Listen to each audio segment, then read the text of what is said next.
بسم اللہ الرحمن الرحیم۔ السلام علیکم ناظرین، آپ نے یہ سن رکھا ہوگا کہ جب کوئی بہت بڑا بھونچال آتا ہے، زلزلہ آتا ہے، تو وہ تو ایک اپنی تباہی مچاتا ہے، لیکن جو اس کے بعد آنے والے دوسرے دن، تیسرے دن، چوتھے دن، پانچویں دن جو آفٹر شاکس ہیں، وہ ہوتا ہی ہے کہ زلزلے کے بعد چیزیں ایڈجسٹ ہو رہی ہوتی ہیں، اور جب ایک دفعہ زمین کے اندر سے چیزیں جو ہے بالکل تہس نہس ہو جاتی ہیں، تو پھر ایک کسی نہ کسی طریقے سے وہ جب سیٹلمنٹ ہوتی ہے تو آفٹر شاکس ہوتے ہیں، اور اس کی بھی ایک تباہی ہوتی ہے، اور اس کی بھی خرابی ہوتی ہے۔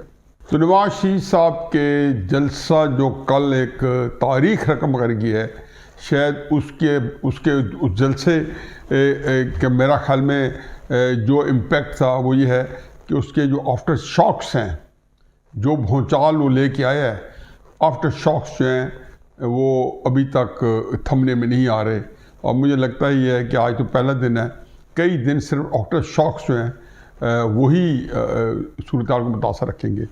لیکن اس میں تفصیل سے بات کرنے سے پہلے میں اب بھی عمران ریاض صاحب کو مل کے واپس آیا ہوں۔ بڑی تفصیل سے لمبی نشست ہوئی ہے۔ جب پچھلی دفعہ جو کہ پہلی دفعہ تھی جب میں ملا تھا، تو اس وقت میرا خیال میں کوئی گھنٹہ ایک بیٹھے ہوں گے، اور اس میں بھی جو صورتحال تھی وہ وہاں بیٹھنا جو ہے میرے لیے تکلیف دہ تھا۔ جو عمران ریاض کی حالت تھی، جو صورتحال تھی، یقین جانے کہ جب میں نے آ کے وی لاگ کیا تو مجھ سے وی لاگ نہیں ہوا گیا۔ آپ سارے لوگ شاید ہیں کہ جب میں اگلے دن ٹی وی کے پروگرام کیے تو میں جب سامنے چیز دیکھتا تھا تو میں بالکل تتر بتر ہو جاتا تھا۔ اسی وجہ یہ بھی تھی کہ میرا اپنا بیٹا جو ہے حسان خان، اس وقت وہ بھی انہی لوگوں کی تحویل میں تھا، اور اس کا بھی ہمیں کوئی اتا پتہ نہیں تھا اور کوئی رابطہ نہیں تھا۔ تو وسوسے اور خدشات اور تفکرات انہوں نے مجھے جکڑ کے رکھ دیا، میری راتوں کی نیند بالکل اجڑ گئی جب میں عمران ریاض کا چہرہ میرے سامنے آتا تھا۔ اس کے اندر ایک لکنت بھی تھی، اور اس کے اندر ایک نفسیاتی ہیجان کی کیفیت تھی۔ خیر، اس کی میرا خیال میں اس وقت بھی کوئی ڈاکٹر بھی آ رہے تھے، اس کی سائیکیٹرسٹ بھی آ رہے تھے، اس کی کئی ویل وشر جو تھے اس کی جو لک آفٹر کر رہے تھے۔ تو میں تو بڑا ایک کبیدہ خاطر، ایک شکستہ دل اور ایک بہت ہی رنجیدہ ہو کے وہاں سے آیا تھا، اور میرے ذہن پہ عمران ریاض سے دوبارہ ملنے کی ہمت نہیں پڑ رہی تھی۔ ہمت کر کے میں درمیان میں 2-4 دفعہ ٹرائی کی تو وہاں پہ میرا رابطہ نہ ہو سکا اور میں نہ جا سکا، کیونکہ عمران ریاض صاحب کو ملنا خاصا مشکل کام ہے، اسی کچھ وجوہات ہیں اور میں اس میں نہیں پڑھنا چاہتا ہوں۔ لیکن وہ بھی کوئی اس طرح نہیں ہے کہ بندہ اس کو ڈسکس کرے کہ عمران ریاض صاحب جو ہے وہ آیا پوری طرح آزاد ہیں، نہیں ہیں، کتنے ہیں، کتنا ہونا چاہیے، اور کہ ان کو شاید یہ اس وقت اس کی ضرورت بھی ہو، اس طرح کی جو ہے جو ان کی سیکیورٹی ہے، یہ اس طرح کی صورتحال ہے۔ بہرحال آج جب میں ملا تو یقین جانا کہ مجھے وہی عمران ریاض ملا جس کو میں ہمیشہ سے جانتا تھا، جس کو میرا خیال ہے آج سے میں کوئی تقریباً 24-25 سال پہلے مل رہا تھا، جبکہ یہ رپورٹر ہوا کرتا تھا خالی، اور بیٹ رپورٹر، یہ اپنے اس کے لیے ابھی اینکر نہیں بنا تھا، اور اس کے اندر بڑی جان تھی، بہت دلیر رپورٹر تھا، اور یہ میرے خیال میں کوئی 2003 کی یا 2004 کی بات ہو گئی جہاں تک مجھے یاد پڑتا ہے، کموں پہ آج سے 19-20 سال پہلے کم از کم۔ بہرحال وہ عمران ریاض جو تھا، جس کے اندر ایک بہت بانگ پن تھا، ایک تیکھا پن تھا، ایک ولولہ تھا، ایک جوش تھا، خروش تھا، اور کچھ کر گزرنے کا عزم تھا، وہ عمران ریاض میں نے آج دوبارہ دیکھا ہے۔ سب سے خوبصورت بات یہ ہے، سب سے اچھی بات یہ ہے کہ صحت اس کی میرا خیال میں، اگر میں یہ کہوں کہ 3 گنا نہیں تو کم از کم دگنی طریقے سے اس کی صحت اچھی ہو گئی ہے۔ مجھے اس کی صحت کے اندر، اس کی اعصاب کے اندر، اس کی جو نفسیاتی جو ٹھہراؤ ہے، وہ مجھے بہت حد تک نارمل نظر آیا ہے، بہت حد تک۔ اور پھر چونکہ آج ہم بڑی لمبی نشست کی ہے، تو اس لمبی نشست کے اندر ظاہر آپ کو ہر طریقے سے جانچنے، پرکھنے، پھرولنے، ٹٹولنے، اور جو ایک گہرائیوں میں جا کے گفتگو کرنے کا موقع ملتا ہے، تو ہم نے ہر پہلو پہ ڈسکس کیا۔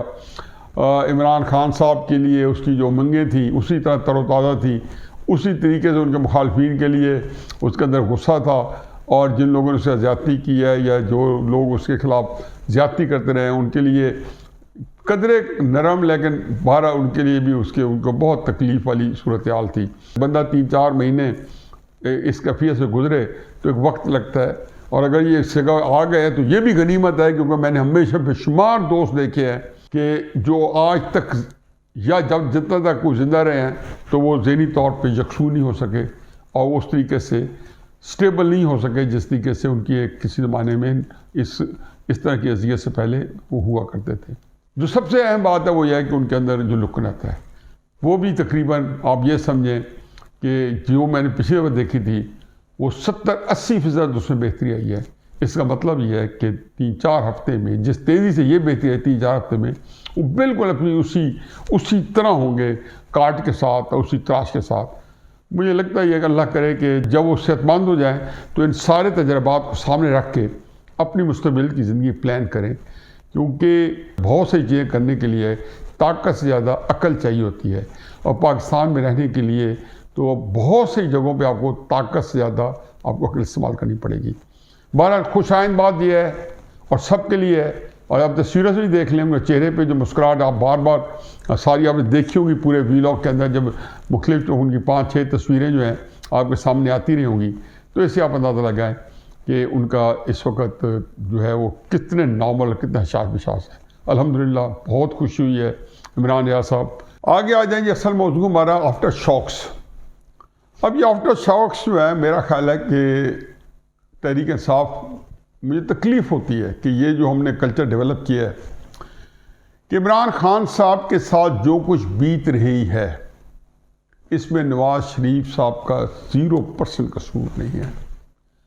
مجال ہے نواز شریف صاحب نے عمران خان صاحب کے بارے میں ان کو جیل میں ڈالا ہو، توشہ خانہ کیس بنایا ہو، انہوں نے القادر ٹرسٹ کا کیس ہو، سائفر کیس ہو، 9 مئی کا واقعہ جو ہو، وہ اگر عمران خان قصوروار ہیں تو نواز شریف کا اس میں کیا قصور ہے؟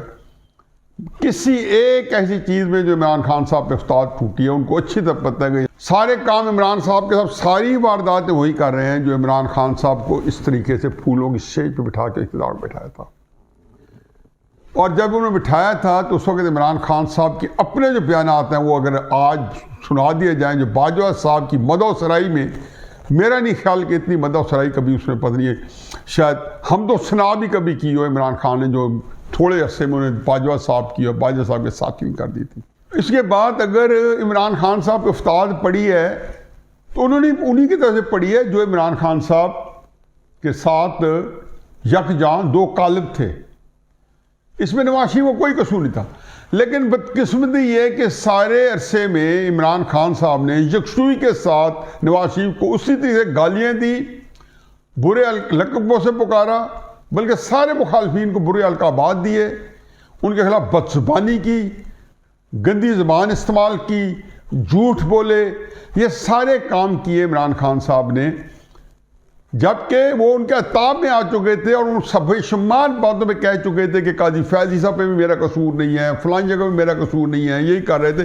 تو یہ نہیں بتایا کہ اس میں بھی میرا قصور نہیں ہے، نہ اس نے معافی مانگی، اور بلکہ انہوں نے کہا کہ نواز شریف جو ہے اس کو تم جب آؤ گے تو تمہارا پتی کیسے استقبال ہوگا، ابھی آپ یہ دیکھ لیں کہ کیا کسا للکارا کرتے۔ تو اللہ نے دیکھیں کیسا کیا کہ جب وہ جس استقبال کو انہوں نے اپنی طرف سے تصدیق کا پہلو دینے کی کوشش کی، یہ کلپ آپ دیکھیں۔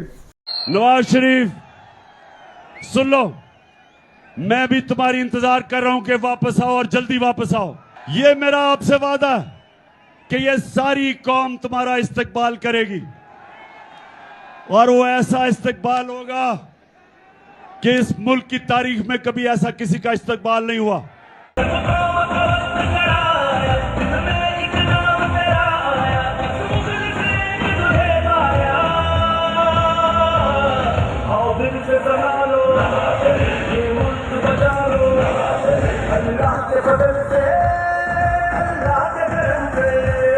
اب آپ نے دیکھ لیا عمران خان صاحب جو ہے اس کے جواب میں نواز شریف صاحب کا جلسہ دکھا دیا گیا کہ یہ آپ کہتے تھے۔ تو یہ اللہ کا کام ہوتا ہے، بہرحال اس سے بندہ بہت ساری چیزوں سے سر جھکا کے رہے اور اس طریقے سے لوگوں کے اوپر جو ہے کیچڑ نہ اچھالے. اب عمران خان صاحب کا جو یہ غصہ تھا وہ تحریک انصاف کے اندر میں نے دیکھا ہے کہ آج بھی نواز شریف صاحب چونکہ ایک ایسے ٹارگٹ ہیں جن کو گالی دینا بھی آسان ہے, جن کو برا بھلا کہنا بھی آسان ہے, اور جن کو آپ جو کچھ کہے وہ شاید چھپ بھی جائے. جو قصوروار نہیں ہے عمران خان صاحب بھی کسی پریشانی میں. عمران خان خود کہہ چکے ہیں کہ ڈرٹی ہیری اور مجھے کون قتل کروانا چاہتا ہے اور فلانا ہے مسٹر ایکس اور مسٹر وائی اور مسٹر زیڈ, یہ خود کہہ چکے ہیں. قصہ مختصر کہ عمران خان اور ان کے لواحقین, ان کے چاہنے والے, ان پہ مرنے والے جو ہیں, ان کا اس وقت جو ٹارگٹ ہے وہ نواز شریف صاحب ہیں اور مسلم نون ہیں, اور بلکہ نواز شریف صاحب ہی ہیں. اور جلسے نے تو لگتا ہے کہ ان کے بالکل ایک مطلب ہوش و حواس اڑا دیے ہیں, یا بالکل ایک عجیب و غریب توازن خراب ہو چکا ہے. ایسی گندی زبان اور اس طرح کے جھوٹ اور پتہ نہیں کیا کیا جہالت کے بندہ کہتے ہیں کہ اللہ مان حافظ. یار اتنی کچھ جہالت ہوتی ہے جس طرح یہ پہنچے ہوئے ہیں. قصور کیا ہے کہ نواز شریف صاحب کا جلسہ کیوں بڑا ہو گئی ہے. لیکن دوسری طرف دیکھیں کہ نواز شریف صاحب جو ان کو سزا ہوئی تو اس میں قطعی عمران خان کا کوئی قصور نہیں تھا. 2014 میں عمران خان صاحب نے دھرنا ضرور کیا سیاست نہیں ریاست بچاؤ کے نام پہ, مورا ضرور بنے نواز شریف صاحب کے خلاف, جب تک نامنا بھی نہیں آیا تھا. تو انہی جو ہمارے وارداتی ہیں, جو انجینئرز ہیں, انہوں نے عمران خان صاحب کو پھر استعمال کیا, اور اس کے بعد بات نہ بنی تو 2016 میں پاناما لے آئے. جب پاناما لے آئے تو عمران خان صاحب کو کوئی قصور نہیں تھا. عدالتیں جو تھیں عمران خان صاحب کو جواب دے نہیں تھی, وہ جنرل فیض حمید کو جواب دے تھی. بلیک لا ڈکشنری کے تحت سپریم کورٹ کے موزس ججز جو تھے اس وقت کے, وہ بالکل قبلہ فیض حمید کو کہ اس طرح تھا کہ جسٹس شوکت صدیقی اسلام آباد کہ جج نے جب یہ کہا کہ فیض حمید آ کے مجھ پہ دباؤ ڈالتا تھا کہ نواز شریف کو سزائیں دو, ثاقب نثار ان کو نکال دیا. آپ ڈس رپورٹ لائے ہیں جوڈیشری کے اوپر یہ بات کہہ کے. میں اکثر کہتا ہوں کہ اکبر نام لیتے ہو خدا کا زمانے میں, یعنی کہ فیض حمید کو کسی نے کانٹیمپٹ نہیں بھیجی کہ تمہاری کیسے ضرورت ہوئی کہ ہماری سب سرور عدالت کو, نیچے والی عدالت کو آپ اس طریقے سے مینیپولیٹ کریں. بہرحال یہ وہ ساری باتیں جو تھیں اس میں عمران خان کا قصور نہیں تھا, یہی کاریگر تھے.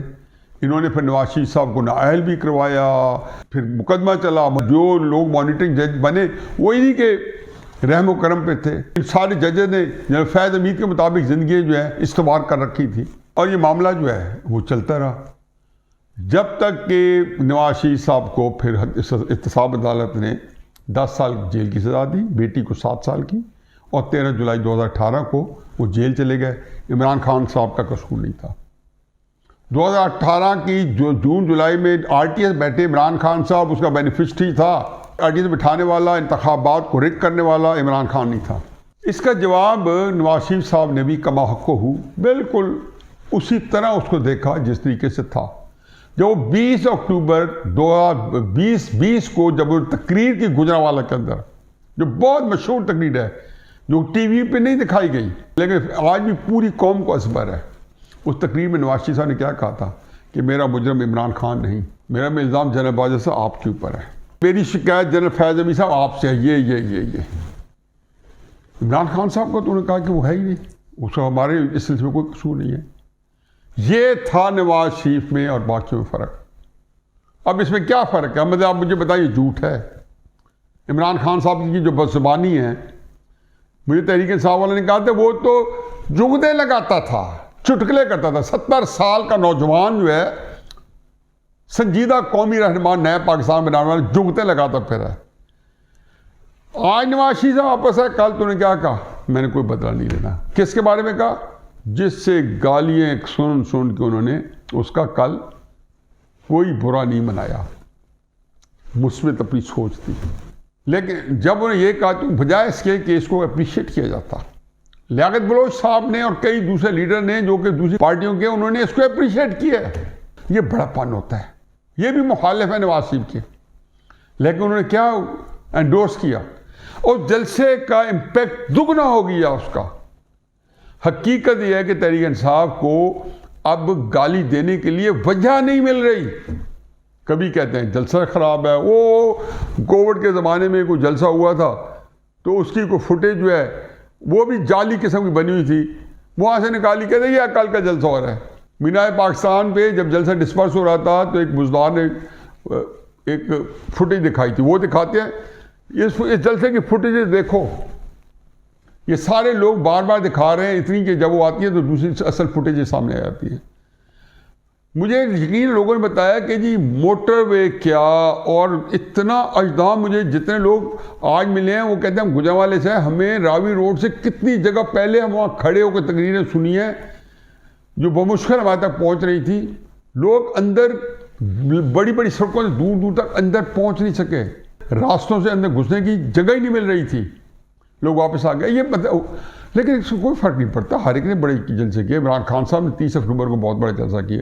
اس طرح کی سوچ کے ساتھ آپ کو اپنی پارٹی کو فائدہ نہیں پہنچا رہے ہو۔ یہ جو پولرائزیشن ہے، جو گالم گلوں کے کلچر ہے، یہ آپ کو خام خواہ آپ ڈٹ گئے ہو، اس لیے مزید آپ کے لیے مسئلہ ہو جاتا ہے کہ اب عمران خان صاحب پہ یا تحریک انصاف کے دوسرے لوگوں پہ جو کرپشن کے کیسز چلتے ہیں تو آپ کا ذہن ماننے پر تیار ہی نہیں ہوتا، کیونکہ آپ نے اپنے آپ کو حقیقت سے بہت دور کر لیا ہے۔ قصہ مختصر یہ ہے کہ جو جلسہ ہے نواز شریف صاحب کا، حقیقت یہ ہے کہ میں نے جب یہ کہا تھا کہ تاریخی جلسہ اور تاریخی تقریر، یہ تاریخ ثابت کرے گی کہ جلسہ تاریخی بھی تھا اور تقریر بھی تاریخی تھی اور ہمیشہ قائم رہنے والی تھی، اور جس کے اندر انہوں نے سب کو معاف کر دیا۔ یہ ہمارے یہ سنت رسول اللہ صلی اللہ علیہ وسلم ہے کہ جب مکہ میں داخل ہوئے تھے تو انہوں نے ہمیں یہی سبق دے کے گئے تھے، آدھا صلی اللہ علیہ وسلم کہ معاف کر دیا کریں، ہمیں بھی معاف کرنا چاہیے۔ نواز شریف نے بھی معاف کر دیا، عمران خان صاحب کو معاف کر دینا چاہیے تاکہ اس ملک کے لیے آگے چلیں۔ ان کی اپنی آسودگی سے میں ان کی زندگیوں کے راز اسی میں پڑے ہیں، مگر نہ ان کی زندگیاں نہ خرچ ہو جائے، مجھے اس بات کا خطرہ ہے۔ کیونکہ آپ جو یہ طاقت کی لڑائی نہیں ہے جو پاکستان میں ہو رہی ہے، یہ بڑے لوگوں نے لڑنے کی کوشش کی، اس سے کم لیول پہ لڑنے کی کوشش کی اور اتنے بری طرح پچھاڑ دیے گئے۔ ذوالفقار علی بھٹو، نواز شریف ہو، شیخ مجیب الرحمان ہو، یہ تو علیحدہ بات ہے، کچھ کو وقتی طور پہ لگا تھا کہ فائدہ ہوا ہے یا کچھ کو نقصان ہوا ہے، لیکن عملاً اس کے بڑے نقصانات ہوئے۔ کئی دفعہ تو ملک ٹوٹے ہیں اس معاملے میں۔ آپ اسٹیبلشمنٹ کو اس بات کی کوئی پرواہ نہیں رہتی کہ ملک ٹوٹے گا یا نہیں ٹوٹے گا، لیکن کیا حیف ہے کہ یہ وہی اس تسلی کے ساتھ بندہ جان دے دے کہ ملک بھی ٹوٹ جائے گا۔ میرا نہیں خیال کہ یہ کچھ سیاست ہے یا کوئی عقل ہے یا یہ کوئی لیڈروں والا کام ہے، یہ تو انتہائی جاہلوں والا، بیوقوفوں والا کام ہے۔ بہرحال نواز شریف صاحب کے جلسے میں بھی ایک سبق ہے، ان کی تقریر میں بھی ایک سبق ہے، اور ان کی سیاست میں بھی ایک سبق ہے۔ کس کے لیے؟ عمران خان صاحب کے لیے۔ بے شک نہ سیکھیں، بے شک اپنے لحاظ سے دیکھیں، اور بے شک جو منہ میں آتا ہے وہ کرتے رہیں، کیونکہ میرا خیال ہے کہ ذہن تو بگڑ سکتے ہیں، زبانیں بگڑ سکتی ہیں، لیکن کوئی مقصد حاصل نہیں ہو سکتا سوائے فرسٹریشن کے۔ یہی وجہ ہے کہ مجھے تکلیف ہوتی ہے کہ آج تحریک انصاف کے لوگ جو ہیں نواز شریف صاحب کے جلسے اور اس کی تقریر پہ انتہائی فرسٹریٹڈ ہے۔ یہ کوئی حوصلہ افزا بات نہیں ہے تحریک انصاف کے لیے۔ وما علینا الا البلاغ۔